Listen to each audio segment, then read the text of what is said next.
the Auburn Blitz Podcast, your direct source for all Auburn all the time with Brett Pritchard, Faith Richardson, and Randy Lee.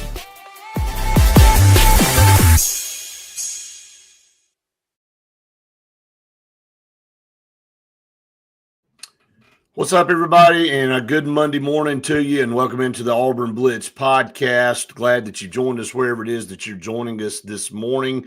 We're all smiles here on the Auburn Blitz Podcast this morning as Auburn punches its ticket to the Final Four. As always, Faith and I are glad to have Jason Caldwell from Auburn Undercover with us. And Jason, I'll kick it straight to you. Let everybody know how they can keep up with what's going on with you guys at 24/7. Yeah, like I said, a lot going on and a whole lot more going on moving forward. When you win, you keep having stuff going on. So there'll be a whole lot more this week, and it kicks up a little bit more because this week will also be their biggest football recruiting weekend of the spring, coming up around football practices on Saturday. So I'll be here for that. Auburn, Alabama baseball this weekend. Nathan, Phillip, Patrick will all be heading to San Antonio to continue the basketball run. So check it all out, auburnundercover.com. If you haven't ever signed up, you can do it right now the first month for $1. So if you want to go, hey, I've got a lot of news going on, I'll try it out $1 right now. So you can't get a coat for $1. No, not anymore. Yeah, nothing. So. Yeah, the dollar really doesn't amount to much anymore, unfortunately. But you can get a lot of great content from Jason and his crew with Auburn Undercover there. That's an unbelievable deal there. Faith, good morning to you. Great, you and I throughout the game, and then last night we're back and forth. What can you say? Auburn punches its ticket to the second Final Four in school history. Oh my gosh, last night I was down at Tumors, and obviously I wasn't able to hop on, but oh my gosh, I don't think I've ever been to Tumors where it has been that electric I don't think ever in my time here. So it was awesome. It was so much fun. I think the guys played outstanding. I know there was a whole welcome crew that welcomed them in at the corner of Tumors. I was asleep by then. That was too late for me. They got back about 11:30, I think, didn't they, Jason? Yeah, you know me. That's my bedtime. It was about 11:15 or so when they got back, something like that. Yeah. Faith's young, but she's old, really. Yeah. So she likes to get in the bed. Don't let her fool her. I know she's the youngest of us, but she's always the one in the bed. He's always up texting me. I can't stay up. So, but yeah, it was great to see how excited everybody was to have them back. And yeah, it was awesome. First comment, Jason. Justin wants to know how much sleep did you get last night? Yeah, it was a little bit less. I was not in Atlanta. Nathan and them were there. I came back from Athens, came here, and so I was able to go to Tumors last night when the team got back. The coaches, except for Corey, they all stayed in Atlanta. So it was just the players, some administration folks, equipment guys, all the managers. So they had to bring everything back because they got to start getting prepared to now turn around and again go back on the road. And we were just talking about it before. I think the first media day for them is on Thursday, so they'll probably travel on Wednesday. So you turn around and take a couple of days. The good news for Auburn is, and I've done a little bit of research, I haven't done a whole lot yet. I don't know that there's ever been a team that's played the other three Final Four teams. I don't know this happened. They've already played all three teams. I know it. You have an advanced scout already on everybody you could potentially play. And so obviously the two teams that know each other most are going to be Auburn and Florida, and that's who you play first. Coaching staffs, what they do, how they do it. You already know each other really, really well. That is something that we talked about last night after the game is you look up and you've already played everybody. And, Auburn, this schedule, they were rewarded with obviously the number one overall seed and deservingly, but then to get, the proximity to Auburn with Atlanta and we were talking about all that, and you're like, well, it worked out, but it should work out for the number 1 overall seed. That's why you do what you do all year. You should get credit for the body of work. And so Auburn's path is the number 1 overall seed. Should have been a little bit easier. Not to say it was easier with teams, but travel and things like that. And then now, you go back and you go, why do you play all those teams early in the year? This is why you do it right here. This is the exact reason you do it. And again, Auburn beat Houston. They lost to Duke, and they lost to Florida. But, all of those games, I think if you took all of them and put them in a hat and drew them out, any given time on the floor, it could be anybody winning any of those games. So this is a number 1 overall seed Final Four. A lot of people love the Cinderellas and stuff, but the best 4 teams in college basketball made it to the Final Four. Yeah, no question about it. And the interesting thing is that for the first time in a long time, this is an Auburn team that's going to go in 2 games as underdog.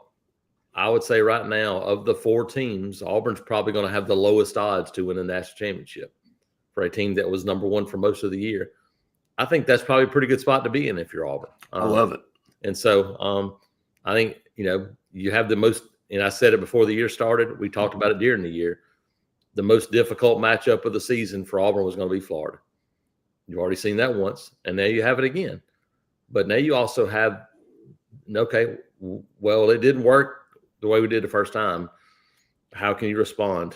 Obviously, a long way between now and Saturday, but Auburn's guards are going to have to shoot the ball much, much better if you want to beat Florida, because you're not going to back Janai Broome down against Florida and score 25 points and have 16 rebounds.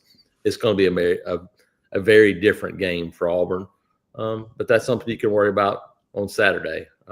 Right now, you worry about you made the second Final Four in 6 years.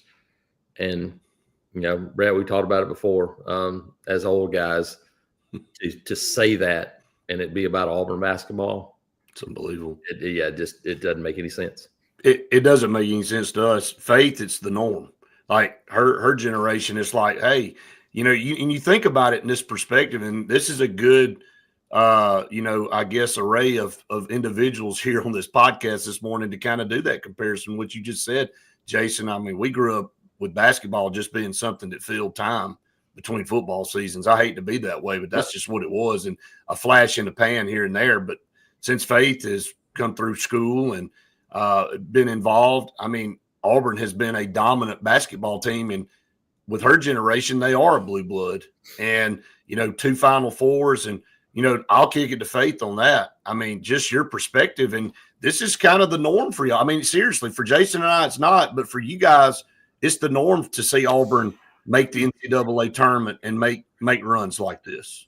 Yeah, it's crazy to know that that's my norm and all I've known. But I mean, it is the truth. It is how I've watched us play. And I really think Bruce Pearl is a big part of that. No doubt. Massive part of that. And the assistant coaches. I think Coach Pearl gets a lot of that cred, but he's got a phenomenal staff. And Jason, like he talks about with the offensive game plan and with Burgermeister and, Steven, a lot of times getting the defensive scouting report ready.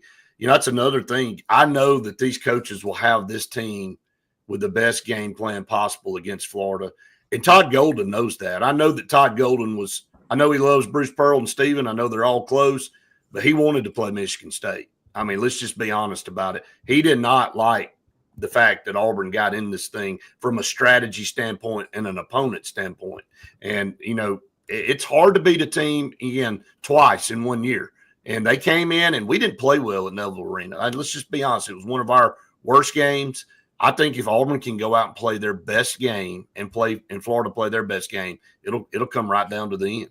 Yeah, no, I think you look at it, and you're right. I don't know that, obviously you want to see the other one there. They want to see the other team there just because these two. Exactly. Todd and Steven Pearl are best friends. They talk to each other a bunch. Nathan talked to Steven last night and said, look, they hadn't talked to each other, but they would probably FaceTime each other pretty quickly. But, yeah, if you're Auburn, you probably would have rather seen Texas Tech as well, just from a matchup standpoint. No question. And I know that, the same thing for Florida. You know what's coming. It's going to be as difficult a game as you could possibly have. And I do think there's some benefit for Auburn in what happened the first time. I think there's some benefit from Auburn, I mentioned earlier, to going, hey, you can actually go into this game, not Kirby Smart making up stuff that, oh, man, nobody believes in us. For Auburn, you can go into this going, look, I think anybody believes we're going to win. And it can be truthful. And so I think that's a pretty good spot for this team to be in. You got a full week to get healthy and Janai Broome. And obviously, if you're able to come back last night and play, then, it'll probably be some soreness in the next couple of days, but it should be ready to go by the weekend. You have the bumps and bruises again to get prepared for San Antonio.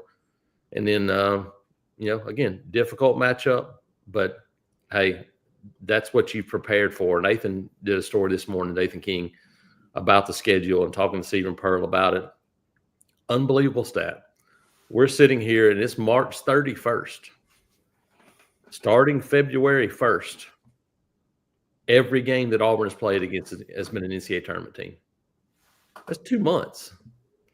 In 2 months, every game Auburn has played has been against an NCAA tournament team. It's unbelievable. Jason, what do you think Florida has what's happened to their team where before they were blowing teams out of the water, they were winning by 20 points, and now they've had these super close games the past 3 games now? Yeah. I think it's just life in this environment when you start to get especially the second game. The second game, the preparation time, it's the quick turnaround. And Texas Tech's a difficult matchup. That's been a good basketball team. And so you start looking at it a little bit, and it makes it hard. Different arenas, different shooting, everything goes into it. And so, it's a little bit of everything. And teams they've seen you more now. And I think that's, it's probably a benefit a little bit again to Auburn. That's like I said, now it comes down to, Walter Clayton has been hot. He saved them in that second half against 30 points in that game. Yep. We saw, Broome kind of carry Auburn in a game so everything's about matchups. Auburn's not going to have the best matchup on the interior in this game. Now, Broome's still a guy that can score, do some things. Florida's guards are really good too. It'll come down to which team can shoot the basketball. And the Alamo Dome it's a dome, but it's not a big, massive, cavernous. It's not like going to Minnesota Superdome or one of those places. It's 35,000 seats. It's honestly, I've been there probably 6 or 7 times for U.S. Army All-American games for football. And it's built, honestly, when the Spurs first kind of moved into the NBA, they played their everyday games in the Alamo Dome. So it's a basketball type arena. Their press box, they have a football press box, but it's only 30 feet above the playing surface. So it's low. So it's almost like being in the Carrier Dome. It's very similar to Syracuse. So it's a big basketball arena. So it's fine. I told people that, look, there's not bad seats there. It's not round. It's built kind of in a square, but it'll be a great basketball environment. And I think shooters will be fine there. So it should be a lot of fun. Well, speaking of shooters, Miles Kelly, he won't. He's glad to be getting out of State Farm Arena. I mean, that's a good point that you bring up. It's crazy that you can go to an arena like Rupp, where he feels so comfortable, and then he goes to State Farm Arena. He struggled in 2 games against Michigan and Michigan State, and then you flip over and you see other guys have better games. Todd Pettiford, obviously against Michigan was one of his best games here lately. Did enough to get it done yesterday against Michigan State, but it is about getting adapted, and that's a part of this thing. And we see this in high school. Faith and I talked about this, just about a month ago when we were in Birmingham, in the high school teams. They're used to playing in these tiny gyms, even all the way through 6A basketball and maybe in 7A, small gyms, and then you get in Legacy Arena. And you have to get out there and get your depth perception right. And you have to get all that stuff, kind of have to get your feel, and that's part of it. And the teams that can get adapted the easiest have the best success. That's why you see a lot of times in these Final Fours, the scoring's not as high. Everybody wants to pick in their bracket the tiebreaker score, and they're up in the 190s. And I'm like, man, a lot of times these games are like, in the 60s and 70s. I mean, you have to look at it from that perspective. Yeah, no, yeah, everything goes into it now. But the other thing too is you have a better idea of what offenses do, what the sets they run, and so you can defend it a lot better. I think this is an Auburn-Florida game that and it's funny because people still assume that Auburn wants to be a team that wants to run a bunch, and I don't think that's the case. I don't think that's going to be the case against Florida. Florida probably wants to try to get it up and down the court a little bit more. I think if you're Auburn, you'd be happy if this game's in the 70s. I think you go, okay, we'll take that. Keep it in the 70s, grind it out. And you mentioned Miles Kelly. Did not shoot it well, but that guy had 12 rebounds in 2 games. Right. And he played really good defense. That's the key. You see a team right now that, okay, whatever it takes. Not scoring very much, I'll go grab some rebounds. Dylan Cardwell knows he's not going to get a bunch of touches on offense.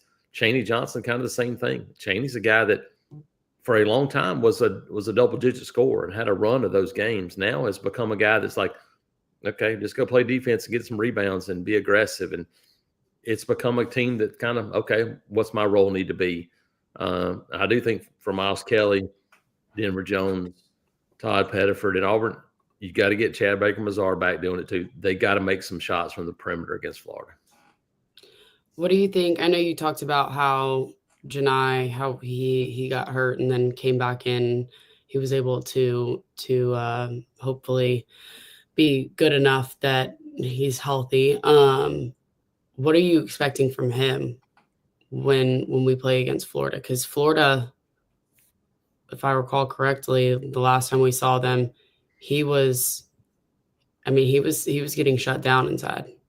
Yeah, like I said, I talked about it during the year. I thought it was the most difficult matchup that Auburn had in the regular season, and it kind of played out that way.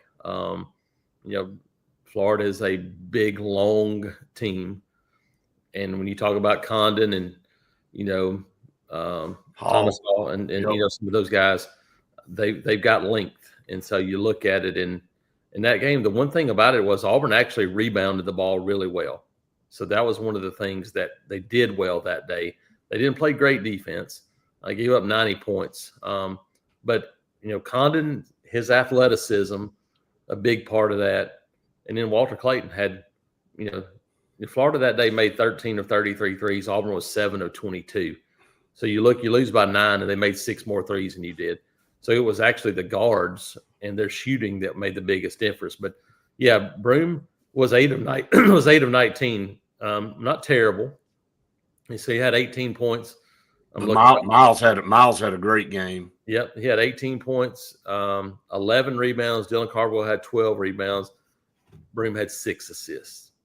Yep. When this team is playing well, he's going to share the basketball, and guys are making shots. And so, honestly, for Auburn, you got behind early, and I kind of remember the first half, but I think the first half in that game, Walter Clayton had, 18, something like that. And so he just kind of went nuts early on.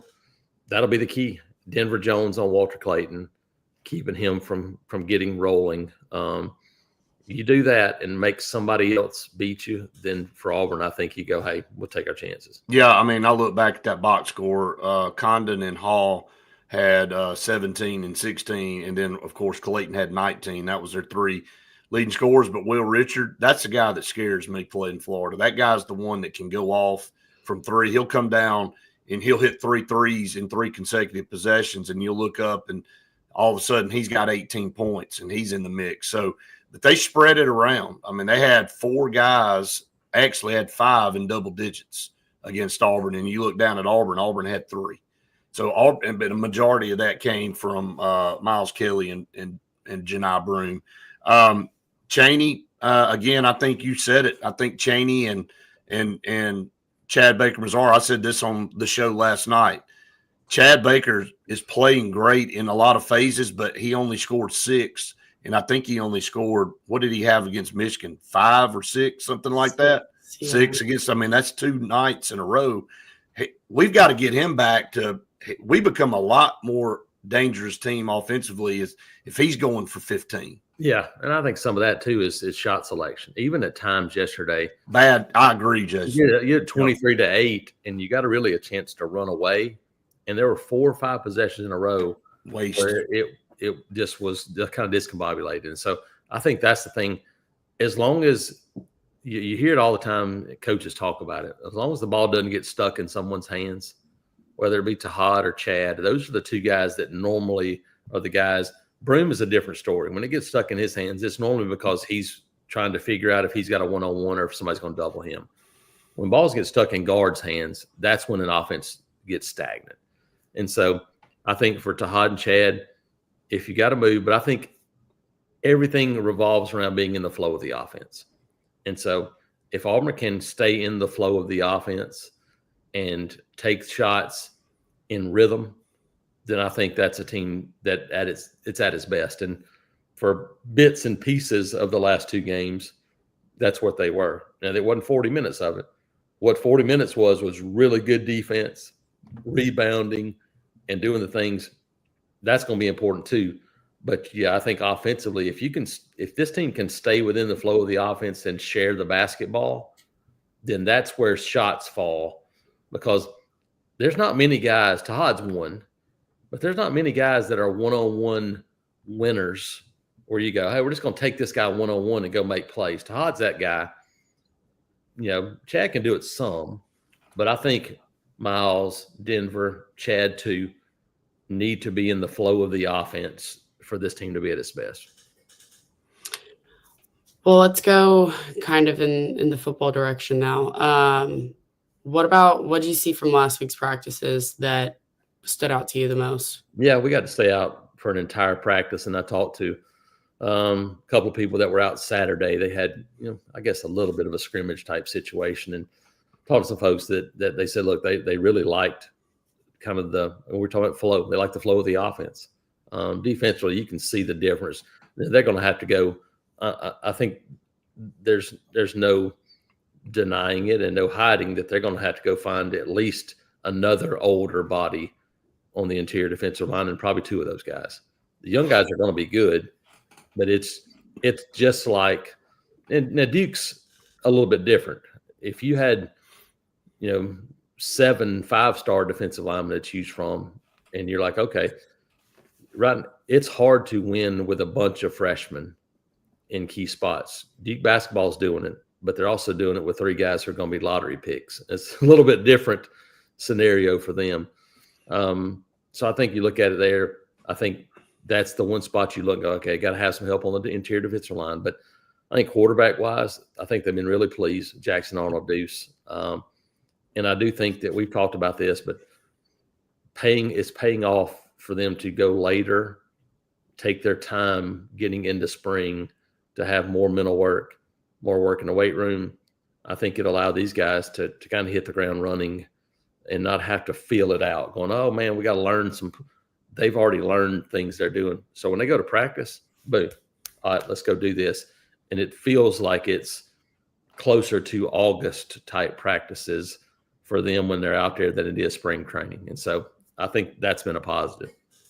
Yeah, looking forward to seeing what this week brings, and again, following the football through the rest of the spring practice up to A-Day, and again, everything's flying by, so much going on. Real quick, Jason, before we let you go, baseball, not a good weekend for Auburn, but they were playing the number 2 team in the country in Georgia. I think they were number 2 in one poll, number 3 in another. I think there's 5 or 6 polls, and you just take your pick. Just know that they're a great baseball program, and Auburn had its chances in these games, and they let a couple of them get away, and that's just what happens in this league. And just like they won the first 2 series, Yep. This one kind of went the opposite way. It did, yeah. I think you think about the way you won a couple. One against Vandy where you have a grand slam late, and you have a couple in Kentucky.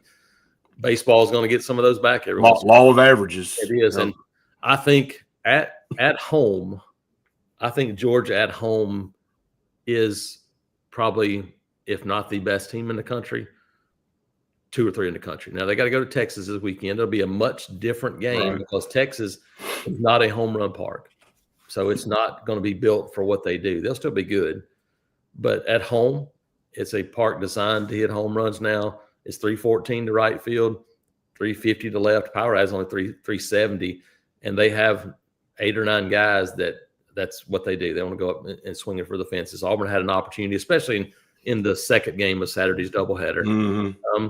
I think you'll see some shifting for them in terms of starting rotation. That really was costly for them. Carson Myers has been really good out of the bullpen. Wouldn't be surprised to see him get a look now as a starting role. Cam Tilley, another guy that could get a look there. I thought they played pretty well, to be quite honest, and battled, kind of did the things they needed to do. You look up and you're 4-5 after 3 weeks, and obviously you would have rather been 5-4 and gotten one in Athens, but you've played twice on the road and once at home. So now you have back-to-back home series.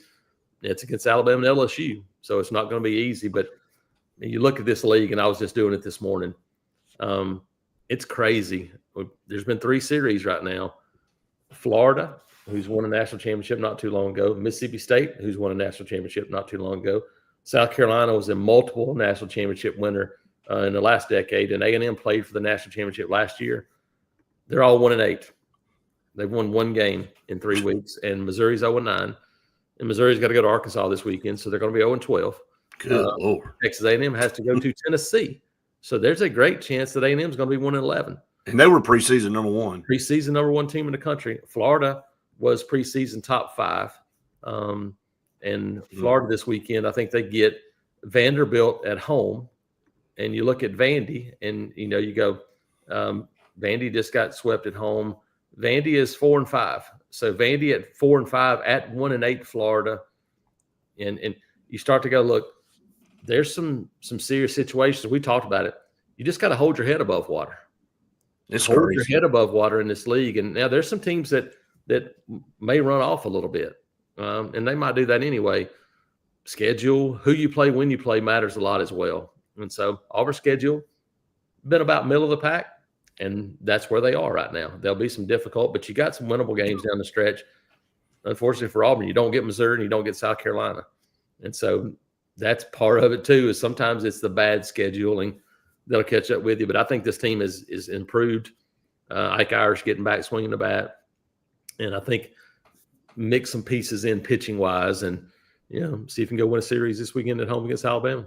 What I've seen so far from this baseball team, it's a no doubt a regional team.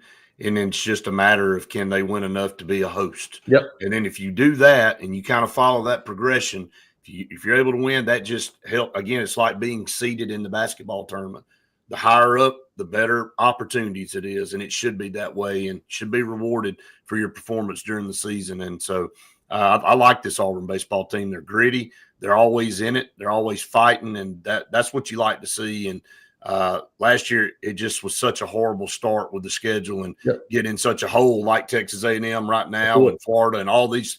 I don't care how good you are. When you start off 1-8, man, you feel like you can't ever get out of it. It's hard to crawl out of it when you're sitting here at 1-8 and you got, 21 games left. And you think about it going, can you go 13-8? Can you be 5 games above 500 to get you to 14-16? That's crazy. Here's the thing we don't know. We don't know how much this thing may be similar to basketball. It hasn't been in the past because there's much more depth from the West Coast leagues, but they're not as good as they have been. But normally there's been a couple of occasions where a 13-17 team made an NCAA tournament. Normally it takes 14-16. This may be a year where 12-18 may get you in because of the strength of the league, just like it's done for basketball. And we just saw basketball. Right. Oklahoma, Texas, those teams make an NCAA tournament being 3 or 4 games below 500. Will that happen in baseball? I think there's a chance. Jason, as always, we appreciate you, buddy, on Monday. I know you're busy. We're all busy, and we'll see you this week along the way. We'll be crossing paths. Looking forward to that. Tell everybody once again how they can catch up with you guys at 24/7. Yep, auburnundercover.com. Check us out, part of the 24/7 network. If you haven't, go to our YouTube page, Auburn Undercover, there on YouTube. There's probably a dozen videos from yesterday and last night, post-game interviews in the locker room, celebration stuff from the court, Toomer's Corner celebration last night, all those things. So you want to go down a rabbit hole for a little while, you can go find some videos to watch there. And, especially I think Stephen Pearl, a couple of those videos are really good. So go check them out. Hey, what better thing to do on a Monday morning when it's nasty weather outside? Stormy, rainy Monday morning. But hey, knock some pollen down. I'm all for it. Yeah. Absolutely. Wash it away. Yeah. Appreciate you, Jason. Thank you, buddy. Thanks, Jason. Thank you all. All right, have a good day, man. Jason Caldwell with Auburn Undercover, always doing a great job. Always appreciate him jumping on with us on Monday mornings. Faith, we won't be on much longer because we've got a busy day looking at this weather. Usually we have a great shooting day for our On the Road show, but not going to be the case today, so we're going to make the most out of it for sure. But it's hard not to be smiling. And look, we haven't ignored your comments over here. We're going to get to those because there's a bunch of them, and I knew there would be, and we appreciate it. We just want to maximize our time with Jason while we've got him every Monday, and so. Anthony, I'll just run down these comments. Faith, I'll let you comment with me. Anthony said, WD, baby, we're headed to the Lone Star State. Just exciting. Glenn said, hello back to Blue Blood land. Can you finish the deal? We'll keep going with these, but that's where we are now. Now we're in our second Final Four. Can we take that next step, win this semifinal game, and get to a national title game? I don't care who we play. Duke, Houston, I don't care. Let them battle it out. Hope they beat the hell out of each other over there and they come limping into the national championship game. I want to get past this game. I know it's great. We get to hang another Final Four banner, and that's 2 in your little young life, Faith, over here, since you act like your grandma, but you are young. That's amazing in itself. But I think now this program, and I think this coaching staff and this team – we're not content with just making it here. We've been the best team in the country all year. We were almost expected to get here. So we really, in their mind, haven't proved anything to anybody. Now let's go win a game in the Final Four and then get to that national title game. I think that this was obviously exactly what they needed. But seriously, I think this finally shows them that they can go out there and win the whole thing. There's nobody holding them back. And I think the confidence was a big issue during the SEC tournament and kind of towards the end of the regular season too, where it was just no one was as hyped up. I know we've talked about that for so long, but I think this was honestly the energy booster that the whole team needed and confidence between everybody. So I don't know. I think we're going to finally watch Auburn basketball the way it's supposed to be this weekend in San Antonio. I really, again, it may be a false feel. Usually I'm kind of like, it's what are we going to do here and worried about this. I just think, man, let's just go play and be us. And if we can just not get freaking hurt. Like me and Braden are sitting there at the game yesterday, and when Janai Broome goes down, he lost it. He looked at me, he said, "Can't catch a break, man. Can't catch a break. It's Chimo Kiki all over again." And everybody around us was the same way, felt the same energy, and the energy just kind of left the building.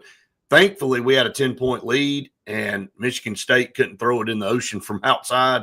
So we were able to maintain. But then when he came out of the locker room and then came back in the game and then hit the three, I thought the roof blew off at that point. Why don't you tell everybody what you texted me earlier in the game when I was just asking about the environment kind of over there. Just rabid. 90% Auburn, no kidding, 90%. Everybody goes, oh, was it 75-25? No, it was a smattering of, and bless the 2 girls' hearts that sat by me from Michigan State. Love them, though. Made 2 new friends. Just awesome people. They were really great, and we ended up cutting up and laughing. And they had kind of conceded about midway through the second half that we were going to win. So they started saying, "Look, we're pulling for y'all. At least y'all beat Michigan. I hate Michigan." I said, "Y'all are like us with Alabama." And so they were like, hey, look, if anybody's got to win it, y'all go win it. And so I had a good time, but it was just so many Auburn people outside the arena, inside the arena, obviously was 90% Auburn. And I think that obviously helped Auburn a lot. They kept the energy flowing. Even, again, when Janai went out, it kind of took the wind out of the sails a little bit for everybody, the team included. But they rallied, and then when he came back and, when he shot that three, me, Faith, every time he tries to shoot three, I go, no, don't do it, no. And then especially when he was hurt, I'm like, he's about to shoot this three. And when it went in, and that was the clincher. I mean, that really was what ended up clinching this thing for Auburn. But it was one of the most electric environments I've ever been in a basketball game. It was tremendous. There were 16,000 people there, a little over 16,000 people, the capacity of State Farm Arena, and 90+% was orange and blue. What an unbelievable environment. I think the entire place where I was at watching the game, when he went down on his elbow and they replayed it way too many times, everybody was, oh my gosh, like, ew. It was terrible. I mean, oh my gosh, that took me out. I literally was going to get sick. I was like, that's disgusting. And me and my roommates and I, we all kind of just looked at each other and we're like, well, this is it. And everybody in the back.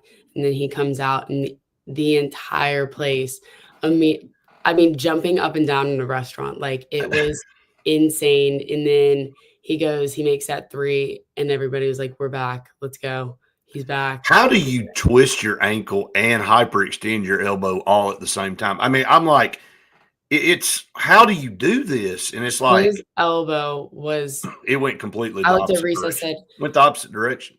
Mr. PT to be. I was. What happened? What is that? What did he just do? It could be a million things. Oh, I bet Tommy you. John, maybe. I was like, with the way you ask questions, I bet you were hammered. What is it? What happened? Can you diagnose? I was like, what is it? What muscle? What tendon? He's like, it could be a million. I said, tell me now. Then he said Tommy John. And I was like, well, there we go. Yep, there you go. So I was like, great.